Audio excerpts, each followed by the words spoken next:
One of the biggest criticisms I see about sandbox campaigns is centered around pacing. The players have all this free agency, which we argue is a good thing. But because the world is open to them, they're left feeling confused, wandering aimlessly through the vastness of your sandbox. They argue it can make the game feel stagnant and directionless. All of this is true.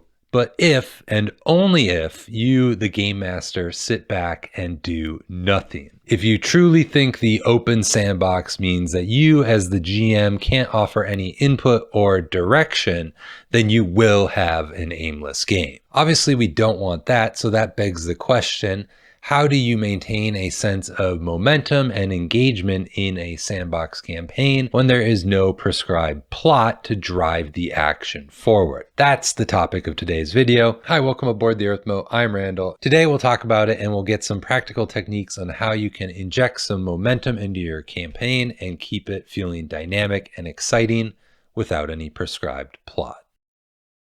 So to understand how to handle pacing in a sandbox, we need to know what momentum is for your game. In a story arc style game, momentum happens when the players progress along the planned beats. You don't have that plan, that outline in a sandbox game, so you need to rely on other aspects to keep the action moving forward. In a sandbox game, momentum isn't about following a linear story, but rather having a feeling of progress, discovery, and consequences to their actions. And I think that third component, the consequences, is a big one. Players should feel like their actions matter and the world is reacting to what they're doing. You as a game master are responsible for showing them what's changing in the world. Make it visible, have rumors swirl, have factions move, show, and importantly, complicate whatever plans the players are doing. If the players open up a new travel route, that's great. Now what happens when a group of enterprising soldiers moves through it and occupies a nearby land the players were hoping to visit? This is a lot different from a story arc game. They have built-in pacing through rising action,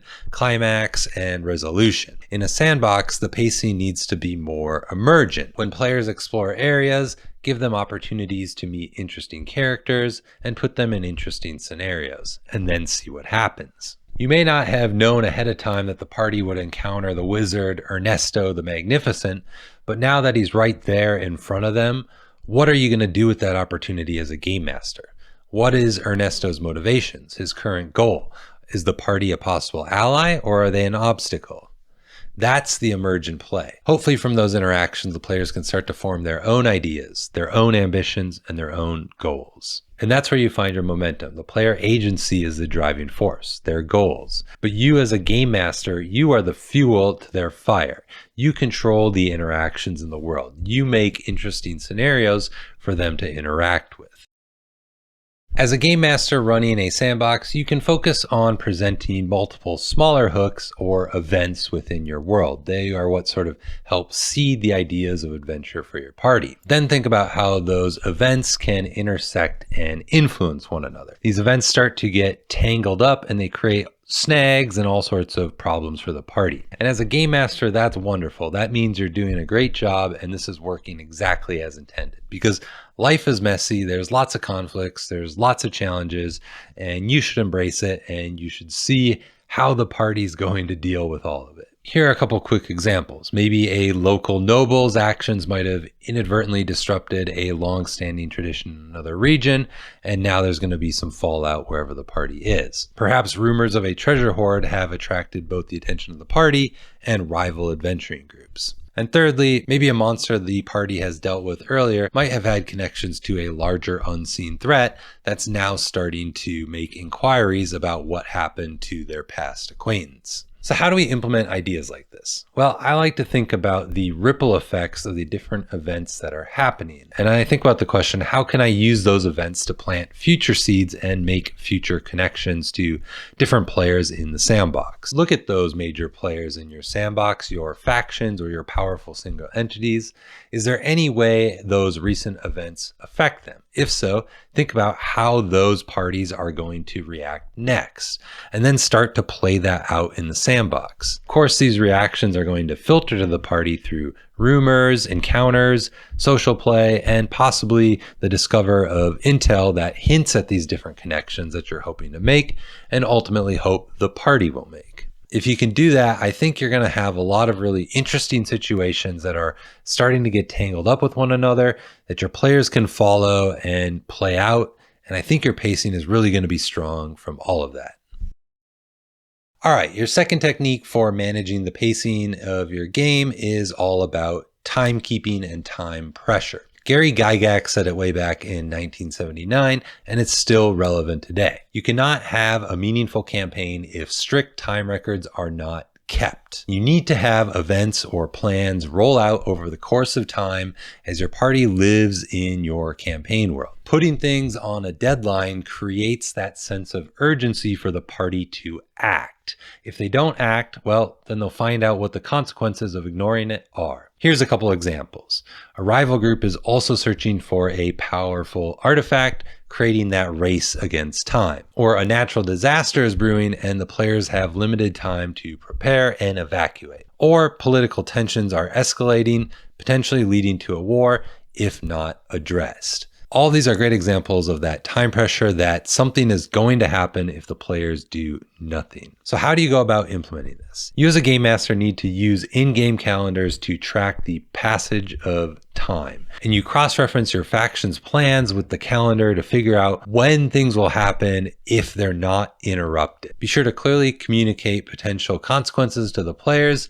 You can telegraph this through rising threats and intel that the party can see and interact with. Even subtle time pressures can encourage action and will keep your game's pacing nice and crisp.